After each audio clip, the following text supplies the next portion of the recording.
For the second straight season, Carolina enters their bowl game on a multiple game losing streak. Can they pull it together this time and grab a win with a brand new quarterback? Or does it even really matter? You are Locked On Tar Heels, your daily podcast on the UNC Tar Heels, part of the Locked On Podcast Network, your team every day. Hey there, what's up? It's Wednesday, December 27th, 2023. Welcome into the Locked On Tar Heels podcast, the only daily North Carolina show out there.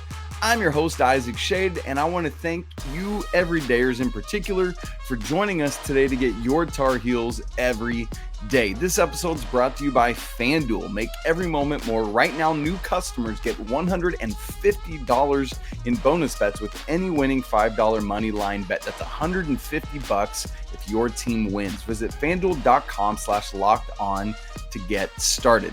Hey, if you're new to the show or you're visiting back again, welcome. We're so glad you're here. If you want to be a bigger part of the Locked On Tar Heels community, we've got this awesome Discord chat going on all the time. The link for that's in the show notes. We'd love to have you come join us in there. I want to give you a reminder that I gave earlier in the week, but maybe you missed it. My wife surprised me with a trip to New York City at the latter half of this week to kind of kick off my 40th birthday, which is in a couple weeks.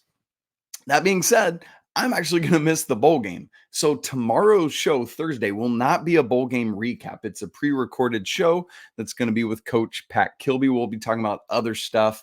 And so just want to make you aware of that in advance. But today, we are getting you ready for the bowl game. So we're definitely going to talk about all that. Just wanted to make you aware of that programming update. So coming up, we'll have all our usual pregame football stuff, what to watch for, my prediction, help you get to know West Virginia, what they're bringing to the table, and we'll have some big picture conversation about what this game means for Carolina, what they're trying to do, what they're not trying to do, all of that kind of stuff. So let's get right into it. Let me set up the game for you. Remind you, this is the Duke's Mayo Bowl, Carolina against West Virginia.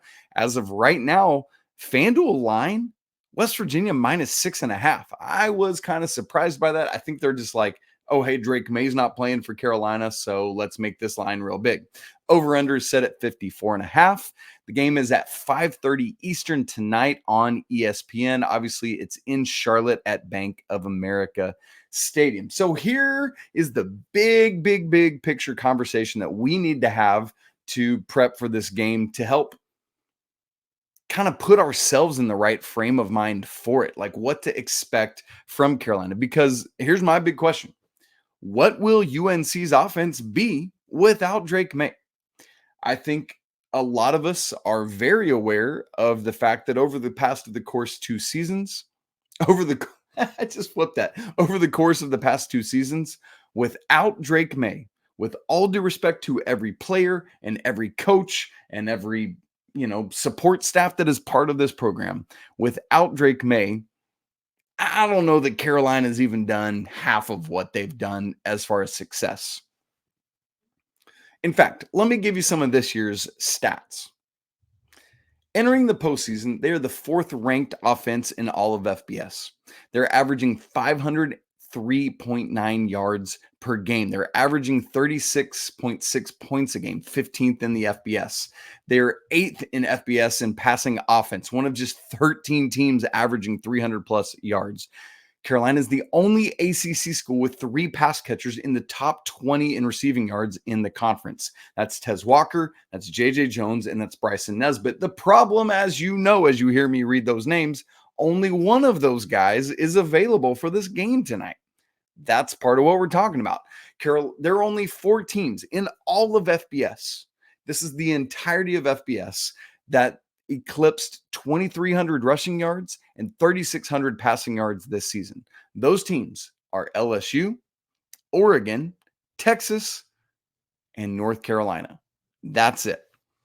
So I could go on and on and on and on with these stats, blowing up this offense, talking about how electric it's been, but you get the point.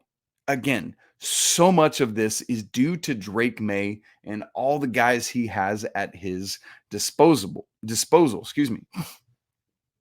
Thankfully, Omarion Hampton has been an absolute dude this year. But I also have to wonder how much of that is Drake Maye's influence. Because of having to respect the pass, Omarion gets more space. It's kind of like Armando Bacot gets more room to operate in the lane when the guys are hitting from outside, if we can compare it to basketball in that way. So this is what we're talking about. You take Drake Maye out of the equation, you insert Connor Harrell, and what do we have? The problem is I don't think we really know yet. We got some of Connor Harrell a couple, late in the season in that Campbell game. So you got to see some of it, but I mean, not the full thing. And you start looking at it. I said no Tez Walker, no JJ, or excuse me, you will have JJ Jones, no Bryson Nesbitt, who's out with injury, as is John Copenhaver. And of course, Kamari Morales is off to Boston College. So as you look at this offense, not only what is it going to be without Drake Maye, but what do you do with your tight ends? Do you use them to block? Do you see if Deems May, who's at the top of the depth chart for the tight ends right now, how ready is he? Do you throw him in there, or do you change things for this one game? And I think the biggest question is, what do you do with Connor Harrell? Do you just kind of roll out the same playbook you had with Drake Maye? Or over the course of this month or whatever, since the NC State game, do you insert a whole bunch of new plays in a new offense to go out and try to win what's essentially an exhibition game? Do you run new stuff? Do you just say, you know what, Connor, you got this dude behind you in Omarion Hampton that could probably just run all over West Virginia. So why don't you just hand the ball off to him a lot tonight, right? Like, you got all these things that you got to sort through. Here's the thing for me. In a lot of ways, I said it on yesterday's show. I think I said it just a second ago. This game is essentially an exhibition game. Yes, you would love to win it because if you're on the field, you want to win. But hear me on this. This is less about winning and more about trying to figure out what you got with the guys that are coming back. So if I'm Mack Brown, if I'm Chip Lindsey, here's what I'm doing. I, over the past month, have been inserting a playbook that I would use with Connor Harrell if he was my starting quarterback next year. And I know you don't have all your skills guys available, at least at tight end and receiver, but you got most of your offensive line intact. You've got your running back room pretty much intact. And so what I'm going to do is treat this game as though it was the fall of 2024. And Connor Harrell's my quarterback, and we're going to run the plays that we would run for him. Take advantage of his legs, take advantage of his arm, take advantage of RPO stuff between he and Omarion and how that opens things up for the receivers. You know what I'm saying? Like, there's a lot of options and a lot of possibilities there, and that's how I would operate it. So again, I'd love to win it, but I'm more interested in seeing what I've got with Connor Harrell. Let him do it. Like, let him work through his issues, let him go through the successes, but figure out how does he handle the adversity of a game? How does he handle the success of a game? How does he handle the huddle and working with his teammates when they're struggling or when they're high? How does he rein everyone in? How does he command the team? That's how I would treat this game, because again, the winning or losing of this game, this bowl game, it just don't matter, right? You know what I'm saying? Like, and I know that's difficult to wrap our brains around, but it's the truth. And so that's where I'm at. What is this offense going to be with Connor Harrell? I'm going to go out and try to run what I would have him run next year. I'd love to hear your thoughts on that. Are you with me, or do you feel differently? I'd love to know. All right, coming up next is what we do to preview every football game. It is our what to watch for, where I'm going to give you 4 things that I am watching for in this game that I think will be critically important in helping determine if Carolina is able to win it. And we'll have that conversation in just a second, right after I tell you that this episode of Locked On Tar Heels is brought to you by FanDuel. As the weather gets colder, the NFL offers stay hot on FanDuel. Right now, new customers get $150 in bonus bets with any winning $5 money line bet. That's $150 if your team wins. So if you've been thinking about joining FanDuel, look, there's no better time to get in on that action than right now. The app is so easy to use. They've got all sorts of betting possibilities for you. spreads, player props, over-unders, things like odds on tonight's game against West Virginia. As I said earlier, the Mountaineers are favored by 6.5. The over-under is 54.5 for this. Look, I'm not much of a betting man, but Carolina getting 6.5, I'm taking that all day long. So if you want to get in on that action or NFL action this season, visit FanDuel.com/locked on to do so. FanDuel, official partner of the NFL. All right, let's get into our what to watch for. I'm going to give you 4 things to watch for in this game. I've already said it, and truly, this is the big umbrella thing. What will the offense look like under Connor Harrell? That's going to tell us a lot about how Carolina is approaching this game. But I want to give you 4 extra things in addition to that. So we just talked about the offense, then it's clear and obvious that we also got to ask the question, what's the defense going to look like? The biggest thing is that Cedric Grey, who has been the heart and soul of this defense for a couple years now, is going to be gone. You've heard me talk about over and over and over again that the secondary and the line have been a little bit questionable, maybe a lot bit questionable, but the 2 dudes in the middle, Cedric Grey and Powell Echols, are these rocks, these strongholds, these cornerstones that you can rely on always and forever. Half of that tandem is not playing in this game. You'll have Powell Echols, you'll have Amari Campbell. What is that duo going to show? Because, I'm expecting that to be your starting linebacking core next season. So we will watch for that. But similar to the offensive line, the defensive line is pretty well intact for this game. And you start looking and thinking ahead to next year. Who is that new heart and soul? I think it's actually going to be a combo of Kamen Rucker, who's coming back, and Powell Echols. I think the 2 of them are your guys. They're the heart and soul of this defense. So I'm looking to see that start right now in the same way that I'm offensively looking to see, all right, let's run the Connor Harrell playbook. I want to see Kamen and Power just take over this defense and be the guys. But then you also have to ask questions about the secondary. That is the unit defensively that's probably the most jumbled up from what we've typically seen this season. And so, Elijah Huzzy's still out. That is a massive blow. And you just got to deal with things like that. So how does the defense come together? That is the what to watch for me, point number 1. Number 2, what to watch for. Who cares about this game? No, I don't mean that like, who cares about this game? I mean it like, who cares about this game? Because in bowl season, this is always the truth of the matter. The team, the unit, the individual players that are really bought in is often the team that wins, even if on paper, the other team is a lot better. Like I was reading about Florida State. They've got so many opt-outs for the Orange Bowl. Like that is probably going to be an absolute obliteration. But the issue is neither of those 2 teams want to be in that game because they both think they should be in the college football playoff. It's that kind of thing. So at some level, it's on the players to figure that out themselves. Like, how passionate am I about winning this game? Well, money's always on the line, right? Like you're trying to get paid, not just NFL, but now NIL. You got to do it. Now, I think it's also on the coaching staffs to get their guys bought in. The dudes that are playing, be here, be invested, help set the tone for what we're going to do in 2024. So, we just talked about Connor Harrell a little while ago. For example, this dude is going to care a ton about this game. Why? He's battling for a starting job for next year. Mr. Johnson coming over doesn't have the opportunity to play in this game. Connor Harrell does. And he's got an opportunity to say, hey, Coach Brown, hey, Coach Lindsey, I'm your dude. Don't look elsewhere. Now, he's going to have to continue to prove that in the spring and beyond. But if he can set the tone for that right now, I guarantee you Connor Harrell cares a ton about this football game. Number 3 in our what to watch for, Omarion Hampton. I'm curious to see, we talked about this with our depth chart conversation on Tuesday's show.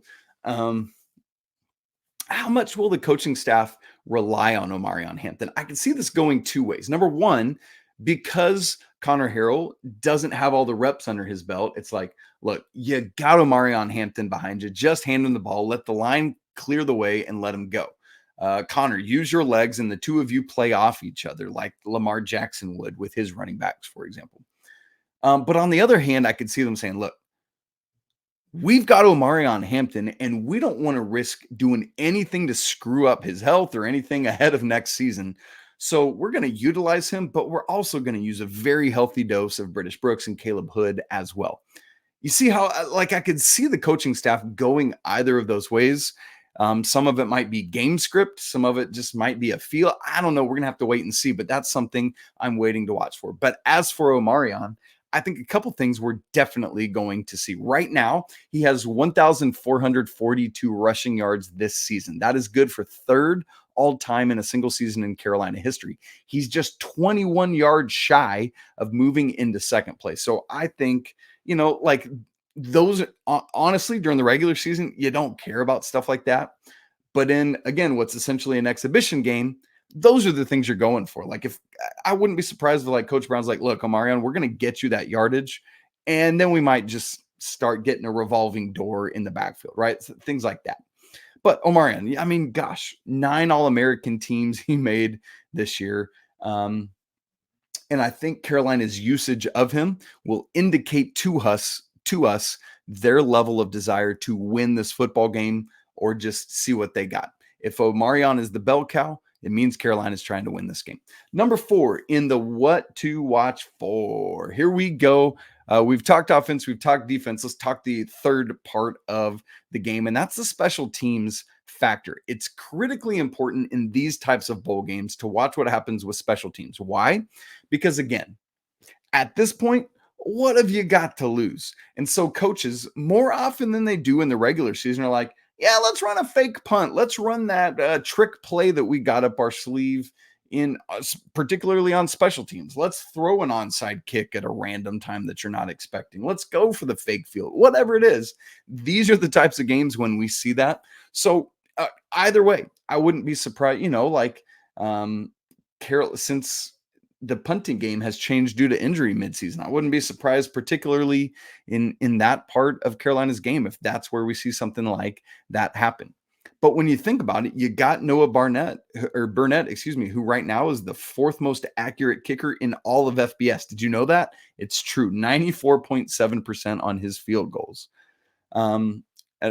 Again, with kick returners, Elijah Huzzy is out. That doesn't matter just on defense, but also special teams. So Chris Culliver, one of the young, talented wide receivers, is your kickoff returner, at least the number 1 on the depth chart. And then Nate McCollum is your number 1 punt returner. So we'll watch that.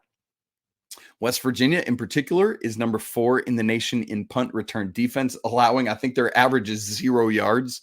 And so I don't think we'll see much out of McCollum getting any returns. But again, you never know. Why not try something? Why not just return a ball that you probably shouldn't, that you should fair catch? We'll see what happens with that. So all of that is something to keep your eyes on. All right. Want to wrap up the show by just getting you ready for all the nitty gritty of the game. We got to get to know West Virginia. I want to give you my game predictions. I want to let you know about the series and what it's looked like. And we'll do all of that in just a second.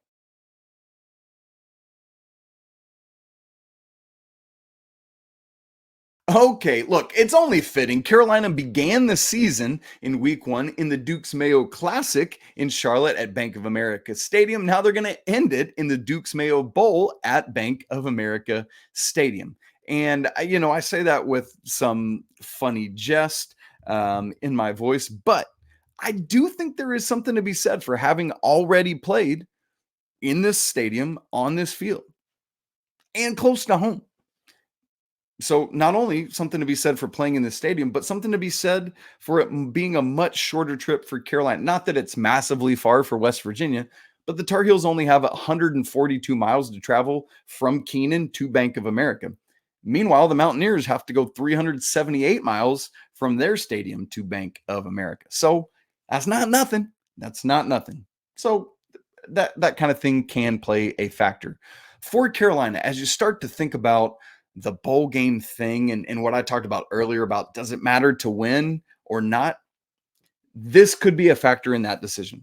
This is the 5th straight year Carolina has made a bowl game. You love having streaks of that. You know, that should be a bottom line, especially in this day and age when there's 59,000 bowls to make. But Carolina's made 5 in a row.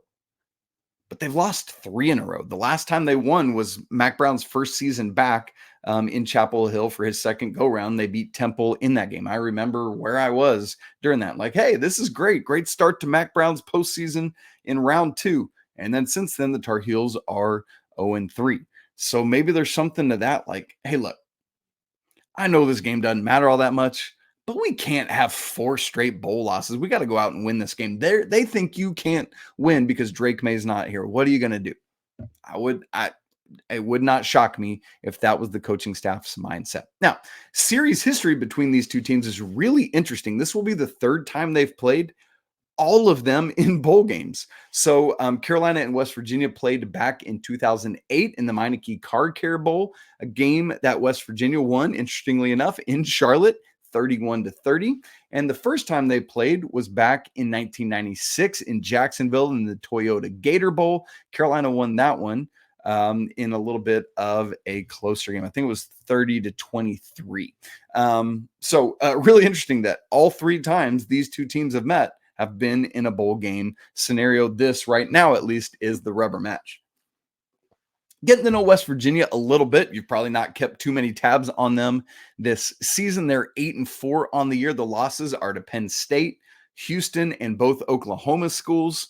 The wins are Duquesne, Pitt, Texas Tech, TCU, UCF, BYU, Cincinnati, and Baylor. So understandable losses. Outside, I probably shouldn't have lost to Houston, but those others, you totally get those.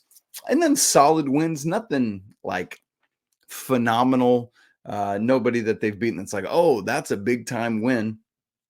And so, so that's where they're sitting at, and that's why both teams are in this game, because they've done similar things. West Virginia's coach is Neil Brown. This is his 5th season coaching the Mountaineers, 30-29 overall record. Would love to help him even that out at 30-30.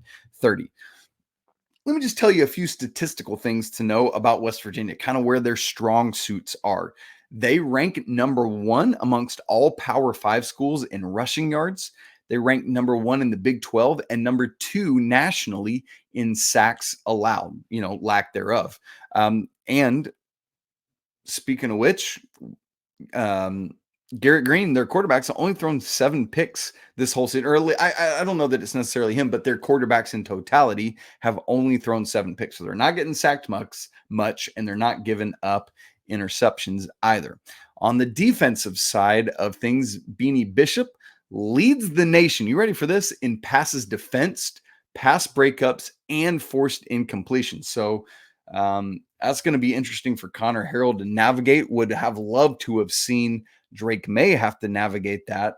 But, be a great test for Connor Harrell. Speaking of the quarterback on the other side, Garrett Green, got to watch out for him using his legs. So this is going to be a game where probably both quarterbacks are going to be taken off and running. He is the number 1 quarterback in the nation in rushing touchdowns with 13. Speaking of that offense, let me just tell you a few of the other key offensive players. Obviously, Garrett Green, you need to know about. Their running back situation is really interesting. No rusher has 800 or more yards. But here's why. They have 3 rushers with 700 yards, 2 of which are just ever so shy of 800. So CJ Donaldson, 798, Jaheim White, 792, and Garrett Green himself has 708. Would obviously be a ton more. But remember, in the NCAA, they sack yardage lost comes off of your rushing total. So keep that in mind. As for some of the key receivers to know, Devin Carter is the leading wide receiver, although he's only got 501 receiving yards. Cole Taylor is the leading tight end with 411 yards. And then 2 other receivers I just want to make mention of are Hudson Clement and Preston Fox. So that's a good primer getting you ready for this game. Carolina wrapping up their season, hopefully with a win. But again, at the end of the day, this is ultimately about finding out what you have for next year and wrapping up this season with better feelings than you had coming out of the NC State game. Woof. That means do you remember how dreadful Carolina's start was in that game? Yeah, cannot do that again.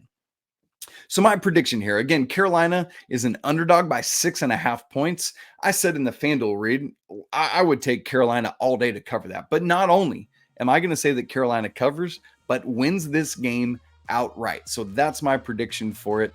I think Connor Harrell is playing for a job, and he's going to come out and do the work. All right, folks, it's been great to be together today getting ready for this football game. As I said, just another reminder, we will not have a football game recap on tomorrow's show because I'll be on a surprise visit with my wife to New York City. Super fun little birthday experience for me, and I'm so grateful to her for that. But we'll have shows on Thursday and Friday. It's just I'm scrambling to pre-record them for you, so there's still content. Love that. You can come join our Discord. We'd love to always chat Tar Heels stuff with you. The link for that's in the show notes. If you want to email and have different kind of conversations with me, lockedontarheels@gmail.com. Don't forget to subscribe to the show on video and audio. We'd love it if you would leave us a rating and a review. 5 stars. Talk about why you love the show. Smash the like button if you're watching, and we'd love to hear your comments and thoughts on this football game. Folks, it's always a great day to be a Tar Heel. Can't wait to talk with you again tomorrow. But until then, peace.